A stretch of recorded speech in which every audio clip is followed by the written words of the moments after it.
पुण्याच्या प्रसिद्ध शनिवार वाड्याच्या समोर आम्ही आहोत आणि इथे पुणेकरांबरोबरच राज्याच्या वेगवेगळ्या भागातून शनिवार वाडा पाहण्यासाठी आलेले काही पर्यटक आहेत। खरं तर घटना आहे नागपूरची, मात्र त्याचे कळत नकळत पडसाद किंवा परिणाम हे संपूर्ण राज्यातील लोकांच्या मनावरती होत आहेत। लोकांना याबद्दल काय वाटतं हे आपण जाणून घेणार आहोत। मित्रांनो, कुठून आलात तुम्ही? मी नागपूरवरून आलो। नागपूरवरूनच आलेला आहे। मग जिथून तू आलेला आहेस तर तिथे जे काही घडतंय, दगडफेक किंवा जाळपोळ, तोडफोड, तर याबद्दल तुला काय वाटतं? हे चुकीचे आहे। त्यामुळे आपण आपल्या गव्हर्नमेंटला खाली पाडतोय, लोकांचंही नुकसान आहे। ते करण्याआधी रोजगार मिळाला पाहिजे लोकांना, आणखी GDP आपली कमी होते, त्यामुळे बेकार आहे, हे वाईट आहे, असं व्हायला नको। अच्छा, म्हणजे तुम्हाला कुठले मुद्दे वाटतात की आज महत्त्वाचे आहेत? नाही, महत्त्वाचे म्हणजे सगळ्यात महत्त्वाचं माणूस हा विकास झाला पाहिजे, त्याला जॉब मिळाला पाहिजे। जर माणसाला जॉब मिळाला तर तो म्हणजे त्याची प्रगती होते, जिल्ह्याची प्रगती होते, मग देशाची प्रगती होईल, असा विषय आहे। मग पहिला जिथं मूळ आहे ते तुम्ही शोधा, दुसरीकडे कुठं लक्ष घालण्याची आपल्याकडे गरज नाही आहे। ह्या त्या मुद्दे हे होतच राहतील, पण त्या तुम्हाला मागं त्यांना दुर्लक्ष करायचं आहे, ते गरजेचं नाही आहे आता गोष्टी। आता आपल्याला स्वतःवर लक्ष केंद्रित करायचं आहे, आपल्या राज्याला, आपल्या देशाला प्रगतिशील बनवायचं आहे। खूप मोठा इंजिनियरचा मोठा गट आहे आणि असं म्हणजे वेगवेगळ्या सेक्टर। काय शिक्षण घेतलंय? मी इंजिनिअरिंग केले। मग मी पण आता सध्या माझं पासआउट झालो आहे। आम्ही पण आता जॉबच्या शोधात आहे, तर मग आम्हाला पण आता जॉबसाठी लांब जायला लागते। आता मी सांगलीच आहे, मला सांगलीवरनं पुण्याला यायला लागते। मला आमच्या सांगलीमध्ये 8-10 हजार रुपये पगार आहे, असं आहे। मग लांब यायला लागते, तर मग तुम्ही जिथलं तो रहिवासी आहे तिथंच त्याला जास्तीत जास्त पगार मिळेल असे काहीतरी इंडस्ट्री उपलब्ध करून दिले पाहिजे, तर नाही त्या अशा गोष्टींकडे लक्ष न देता असं हे केलं पाहिजे। सांगलीच आहे? हो। काका, तुम्ही? मी पुण्याचा आहे। जे काही नागपूरमध्ये घडतंय तुम्ही पाहिलेलं आहे, तर काय वाटतं याबद्दल? त्याच्याबद्दल मला दोघंबद्दल यांना नाराजी वाटते का की हे करून गोष्टी झाली औरंगाबादची, नागपूरमध्ये न्यायची काही जरूरत नाही। ते लोकांचं नुकसान करून, आपले देशाचं नुकसान करून कुणाचा फायदा होतो का? नाही, शेवट नुकसान कुणाचं होणार? आपल्या देशाचा। आज आपण लोकाला एवढे आबादीला आपण हे करतोय, तर आपल्या देशाला वर कसा आणायचं ते बघायचं। अरे इथं तुम्ही दगडफेक करणार, लोकांच्या गाड्या जाणार, का उपयोग होणार आहे का? सांगा ना तुम्ही, नाही होणार। त्याच्यासाठी आपले मनाला शांत ठेवून आपण विचार करून काम करावा और आपल्या देशाला प्रगती कसं द्यावा। आज एवढे शिक्षण घेऊन लोकांना काम नाही, त्यांना काम कसं भेटावं तसं माणसांनी विचार करावा। एकमेकाला दगड मारून काय भला होणार नाही, आपले शेवट आपल्या देशाचं नुकसान होणार। दादा, तुम्हाला काय वाटतं जे काय घडतंय? हे बरोबर नाही आहे।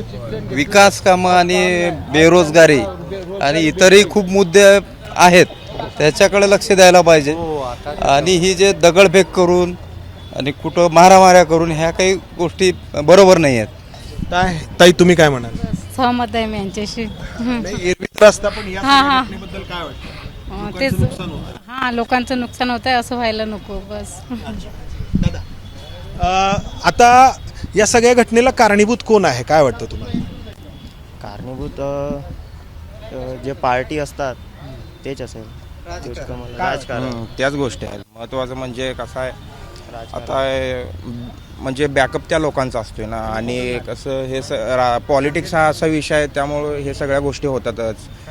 त्यांचे विरोधी पक्ष असतात, इकडनं भडकवणे, ह्यांना भडकवणे, मग एकमेकांचं राजकारण्यांनी पण थोडासा विचार केला पाहिजे।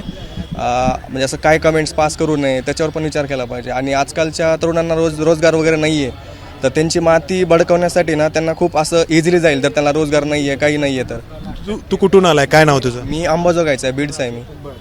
काय काम करतोस? माझं आत्ताच सिलेक्शन झालं आहे महाट्रान्सकोमध्ये असिस्टंट इंजिनियर म्हणून। मी तुला म्हणायचं की राजकारणी हे सगळं करतायत, भडकवतायत, त्यांची पोळी भाजून घेण्यासाठी ते कमेंट करतात, एकमेकावर आरोप करतात, पण त्याच्यामध्ये सगळ्यात नुकसान तरुणांचंच आहे। एक तर त्यांचं पूर्ण यूथ सगळं ह्याच्यामध्ये जातं, असं ह्याच्यामध्ये परत कोर्ट केस, पोलीस केस म्हणा, हे म्हणा, मग नंतर त्यांना कुठं जॉब मिळायला सुद्धा प्रॉब्लेम खूप तयार होतो। सो त्यांनी सुद्धा शांत दिमागाने थोडा विचार केला पाहिजे। मी विचारत होतो की याला जबाबदार कोण आहे, कोण हे करतंय? हे जबाबदार तर सरकार आहे, सांगतो का। एक गोष्टीला घेऊन तुम्ही पुण्यापासून नागपूरला नेतात, काही जरूरत नाही। जो गोष्ट आहे तिथंच संपवायची, पुण्यातून दिल्लीपर्यंत न्यायची काय जरूरत नाही। तिथलचे लोकांनी आमदारांनी एकमेकात बैठक घेऊन तिथं शांतता पाळावा असं संपूर्ण करावं. हे गोष्ट तुम्ही बघा, पुण्यातून दिल्लीपर्यंत गेली, हे गोष्ट नागपूरपर्यंत गेली. काही जरूरत आहे का? आज एवढे लोकांचं नुकसान झाला आणि त्याच्यात आमदार लोक शांत राहावा. अरे तुम्ही केव्हा येऊन पोलिसाला सांगा की इथं भांडण करू नका, काय झाले असं आम्ही बैठक करून संपून टाकू. वाद वाढून काय होणार नाही, नुकसान तुमचा बी होणार, माझा बी होणार आहे. त्याच्यासाठी तुम्ही भांडण करू नका, काय असं आपण पुढं बैठक घेऊन शांत करू. आता याच्यामध्ये असं एक घटनाक्रम आहे की आपण गेले काही दिवस पाहतोय की महाराष्ट्राच्या वेगवेगळ्या भागांमध्ये औरंगजेबाची कबर उखडून टाकण्यासाठी आंदोलनं होत आहेत आणि नागपूरला असा प्रकार घडला की औरंगजेबाची प्रतिमा जाळताना त्या ठिकाणी काही या प्रतिमेबरोबरच काही पवित्र एका समाजासाठी म्हणवणारे असे काही ग्रंथाचे काही पानं असतील किंवा आणखी काही आयत लिहिलेली असेल, हे पण जाळण्यात आलं असा लोकांचा समज झाला. खरं खोटं अर्थातच पोलीस ठरवणार आहेत. मात्र त्यानंतर मग दोन्ही बाजू एकमेकांच्या समोर आल्या आणि दगडफेक आणि हे सुरू झालं. तर या सगळ्याबद्दल काय वाटतं तुला? काय वाटतं एक तरुण म्हणून काय वाटतं? नाही, आता सगळ्यात महत्त्वाची गोष्ट म्हणजे कसं आहे, लोकांनी पण ना अफवावरती विश्वास नाही ठेवला पाहिजे. पूर्ण गोष्टींची शहानिशा झाल्याशिवाय त्या गोष्टीवर रिॲक्ट नाही व्हायला पाहिजे इतक्या इझिली, की पूर्ण ते चौकशी व्हावी तिथं, मग नंतर शहानिशा झाल्यानंतर ते रिॲक्ट व्हावं. असं सडनली असं एकदम रिॲक्ट होऊ नये. त्याच्यामुळे सरकारनं पण काय त्या गोष्टी क्रिस्टल क्लिअर करून लोकांसमोर ठेवून द्यायला पाहिजे असं आहे. म्हणजे लोकांसमोर काय असेल ते दूध का दूध पाणी का पाणी होऊन जाईल आणि त्यांना पण ते मान्य करावंच लागेल असं आहे. ते बावरून आता मेलेली गोष्ट परत उकडून काढण्यात का उपयोग आहे का?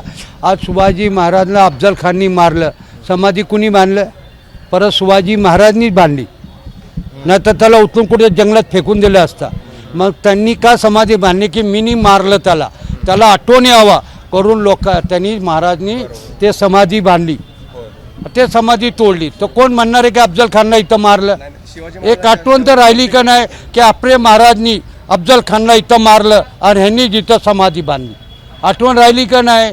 आज ते समाधी नसती तर आपल्या महाराजचं नाव झालं असतं का? खरं बोला तुम्ही. मित्रांनो, काय वाटतं काका जे म्हणतात त्याबद्दल? नाही, बरोबर आहे. आता त्यांच्या ते शौर्याचं प्रतीक आहे आणि अफजल खान हा चुकीचा माणूस होता. तो काय करत होता, त्याचे काय चाळे होते ते सगळ्या लोकांना माहीत आहे. असं आहे, अशा लोकांची जागा तिथंच आहे, ती त्यांना दाखवून दिला महाराजांनी, एवढाच विषय आहे. औरंगजेब एवढा आला होता म्हणजे त्याला पूर्ण भारतावर राज्य वगैरे करायचं होतं, बट शेवटी त्याला काही तर मराठ्यांवर विजय मिळवत आला नाही. शेवटी त्याला याच जमिनीमध्ये दफनावं लागलं आपल्याला. तर ते आपल्या शिवाजी महाराजांच्या शौर्याचं प्रतीक आहे. संभाजी महाराजांच्या संभाजी महाराजांच्या ताराबाईंच्या पूर्णच आपलं जे मराठा साम्राज्य होतं त्याचं ते शौर्याचं प्रतीक आहे. सो मला वाटतं त्याच्यावरती असं लोकांची तीव्र प्रतिक्रिया येणं म्हणजे मला खूप असं नाराज वाटतं की यूथ म्हणून. आणि तो औरंगजेब काय होता हे सगळ्या पूर्ण जगाला माहीत आहे. तो इथं काय केला महाराष्ट्रामध्ये येऊन, तर मग त्याच्या कबरेवर लोकांना एवढं काय हे होतंय ना, असं आहे. आणि हे सरकारने हे क्रिस्टल क्लिअर करून द्यायला पाहिजे ना, लोकांसमोर या गोष्टी मांडायला पाहिजे. हे असं आहे आणि त्यांचं काय मांडायला पाहिजे तेच कबरेचा काय प्रश्न आहे आता लोक उपस्थित करतात आणि ते हे झाली दगडफेक झाली वगैरे नागपूरमध्ये, या गोष्टी त्यामुळेच होत्यात ना. आपला त्याच्याने आपलं नुकसान करायचं, काय करायचं? औरंगजेब एकदम नालायक माणूस होता. त्यांनी असं मंदिर करून मंदिरच नाही तोडलं, किती दर्गा बी तोडली तुम्हाला माहिती आहे का? शेवटला तिथं अजमेरमध्ये त्याला लाद घातली ते अजमेरवाले बाबाने की तू येतो नमस्कार घालतो, नमस्कार नाही भेटला करून दर्गा तोडून टाकतो. असं नसतं. काय लोक कबरामध्ये असून परमेश्वराची प्रार्थना करत असतात. अरे प्रार्थनामध्ये आला तो मला नमस्कार केला, तुम्ही तुला उत्तर देणार का? तिथं त्याला ये गार झाला तेव्हा ते इथे येऊन औरंगाबादमध्ये मिळाला. त्यांनी असं नाही की मंदिरात तोडलं, दर्गा बी किती तोडलं यांनी माहिती आहे का? काका तुमचं नाव सांगा, राग येऊ देऊ नका. बोला ना. नाही, माझं नाव जाफर भाई आहे. अच्छा, मी पुण्याचा गाईड हो. बरं. पुण्याच्या मी परीक्षामध्ये लोकांना पुन्हा फिरवतो रोज. अच्छा, हा बरं हा. बरं. तर नाही आज म्हणजे खरंच म्हणजे नाव विचारावं लागतं आहे, यावरून ही सगळी परिस्थिती आहे आणि हे वाईट आहे, पण हे आहे सगळं. तर काय तुम्ही सांगितलं मित्र, काय वाटतं ह्या सगळ्याबद्दल तुला? की म्हणजे कुणीतरी एक आंदोलन करतं त्यामध्ये काही असं झालं तसं झालं असं भांडण झालं, अफवा पसरवतात, त्यावर ते मग भांडणं करतात.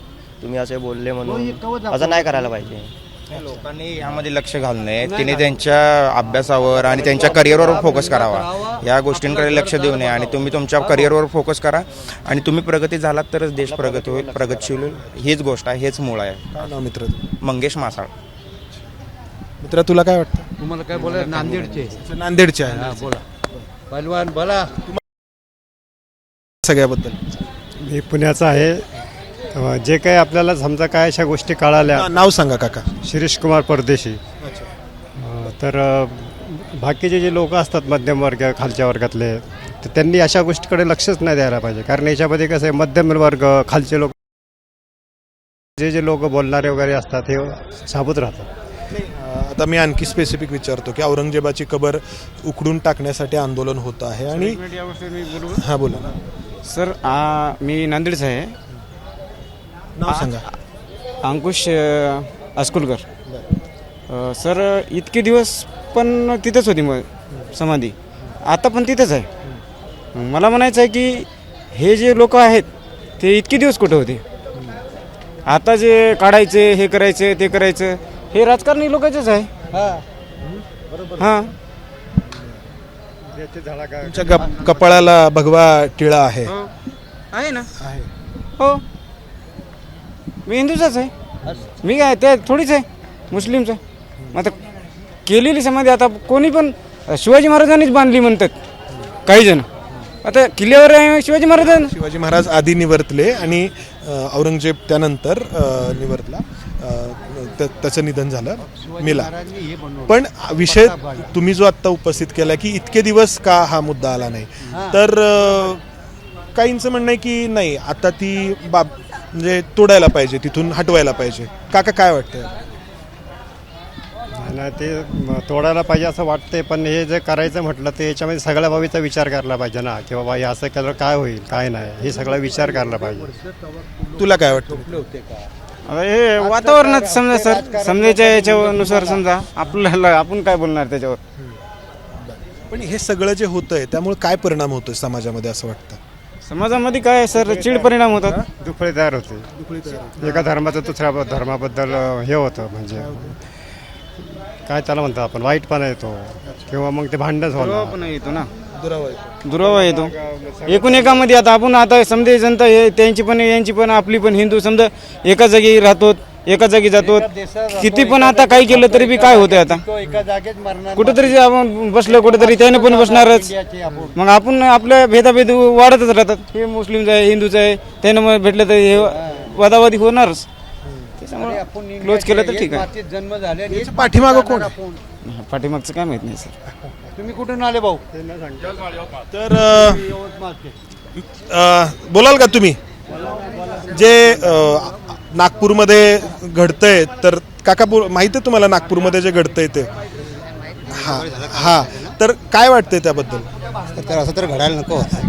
आपल्या महाराष्ट्रामध्ये कसं आहे, आपलं सर्व सनातन जे आहे महाराष्ट्रामध्ये आपलं, ते शिवाजी महाराजांना जे अपेक्षित आहे तसं अजून सध्या तर होत नाही आपल्या महाराष्ट्रात. काय आहे शिवाजी महाराजांना अपेक्षित काय होतं? हाच सर मुळात आत्ता वादाचा विषय झाला की शिवाजी महाराजांना नक्की काय अपेक्षित होतं, शिवाजी महाराज नक्की कसे होते? शिवाजी महाराजांचा सर्व धर्म समभाव होता त्यांच्याकडे. त्यांच्यामध्ये त्यांच्याकडे मुस्लिमसुद्धा लोक होते, त्यांच्या जे अंगरक्षक वगैरे होते त्याच्या मुसलमान लोकसुद्धा होते सर त्याच्यामध्ये. पण ते जे विचारसरणी होती त्या लोकांची, जे मुस्लिम सैनिक असतील जे पण असतील ते आता सध्या राहिलेले नाही. तुम्ही कुठून आलात? तुमचं नाव? सर मी शहादा नंदुरबारहून आलेलो आहे सर. नाव आपलं? माझं भरत पाटील. नाही, हे मला नाव विचारावं लागतंय आजकाल, कारण लोकांच्या प्रतिक्रिया आपण पाहतो आहोत. आता आणखी जर पुढे जाऊन विचारायचं झालं की गेले काही दिवस आपण एक मागणी पाहतो आहोत आंदोलनांच्या रूपाने की औरंगजेबाची जी कबर आहे छत्रपती संभाजीनगरमधली, तर ती उखडून टाकण्यात यावी.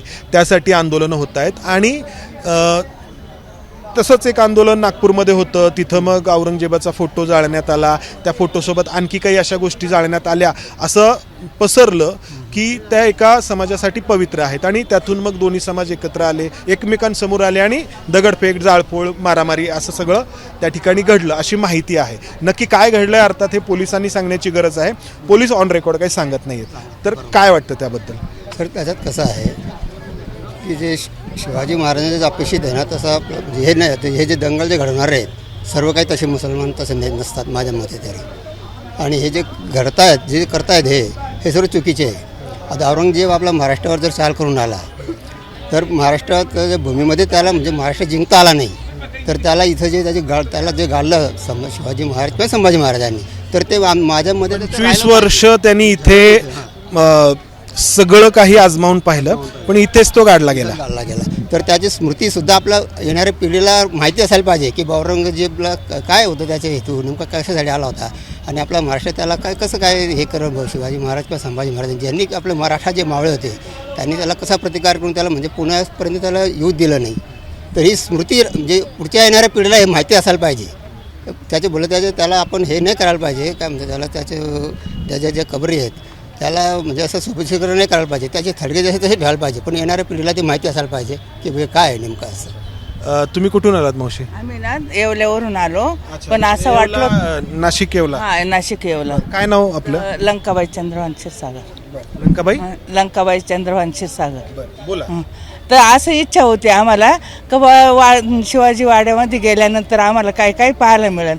हे तर काय सगळं पडलेलंच आहे, काहीच नाही आम्हाला शनिवार वाड्यामध्ये तुम्हाला काही काहीच पाहायला मिळालं नाही ते. हे सगळं व्यवस्थित करायला पाहिजे, बरोबर. पण आता जे होतंय त्याबद्दल काय वाटतंय की नागपूरला एक दंगल झाली आहे, जाळपोळ झाली आहे, तोडफोड झाली आहे, काय वाटतं त्याबद्दल? ते बरोबर वाटत नाही ते होईना. नाही राजकारण बरोबर वाटत नाही असं नाही. प्रेक्षक हो, तुम्ही शांतपणे या प्रतिक्रिया ऐकलेल्या आहेत आणि संपूर्ण महाराष्ट्रातून आलेले या ठिकाणी हे पर्यटक आहेत आणि त्यांच्या या प्रतिक्रिया अगदी मनापासून आलेल्या आहेत. अगदी जो समोर येईल त्या व्यक्तीला मी विचारलेलं आहे, बाकी सगळं तुमच्या समोर आहे. कॅमेरामन राजेश बिडकर सह मंदार गोंजारी, ABP माझा, पुणे. ABP माझा, उघडा डोळे बघा नीट.